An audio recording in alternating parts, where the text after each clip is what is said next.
Perlakuan PDIP terhadap Jokowi dan keluarganya, saya pikir kalau kita memahami perilakunya dari Pak Jokowi sekarang, pasti dia tidak akan tinggal diam.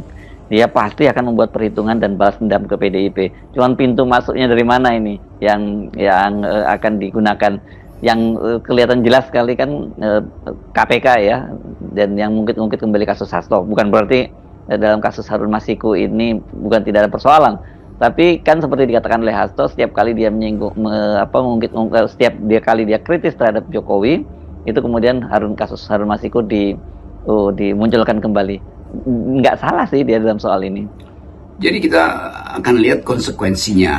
Tentu Jokowi sebagai manusia politik itu dalam pengertian buruk ya, akan mengambil semua langkah untuk balas dendam. Jadi yang kita sebut sebagai revenge itu atau vendetta bahkan itu akan menuju pada proyek untuk memperlihatkan bahwa dia bisa fight back. Dan itu yang saya kira mulai terlihat hari-hari ini ketika PDIP mulai diganggu, dan gangguan itu dimulai oleh feeling Ibu Mega bahwa akan di-out Kongres PDIP untuk menggagalkan kepemimpinan Megawati itu. Jadi kalau kita lihat sekarang, termasuk meme yang sedang beredar, terutama terhadap 2 tokoh atau 3-4 tokoh di PDIP, karena dianggap punya skandal dengan kehidupan privatnya itu. Jadi semua itu akhirnya kita bisa baca sebagai upaya untuk mengumpulkan energi terakhir yang Jokowi untuk balas dendam ke PDIP.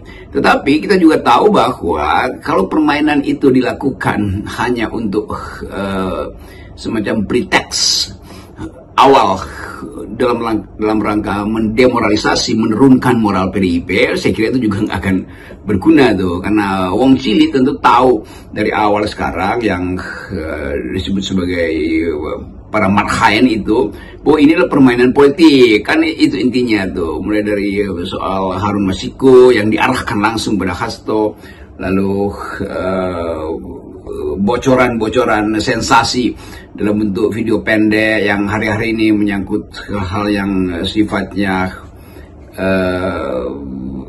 sensasional, yang sensual. Jadi semua soal-soal itu ya bisa aja itu diajukan sebagai gugatan moral, tetapi target untuk menurunkan Ibu Mega itu juga agak absurd. Kita tahu bahwa ada faksionalisme di PDIP. Orang dalam mungkin akan dibujuk oleh orang luar untuk dijadikan semacam pion atau kuda Troya untuk memberantakkan PDIP dari dalam. Saya kira itu juga semacam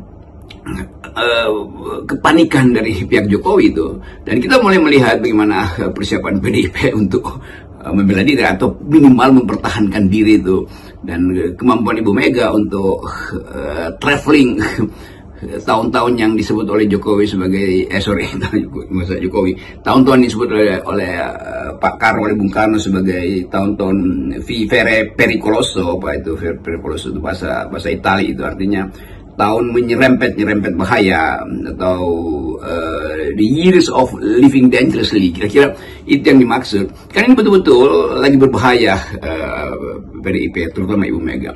Tapi kita ngerti bagaimana watak Ibu Mega yang tidak ingin atau tidak mungkin dikendalikan dan diancam-ancam. Dan itu satu kepastian untuk kita lihat sekarang, battlefieldnya terbuka antara Jokowi dan Megawati.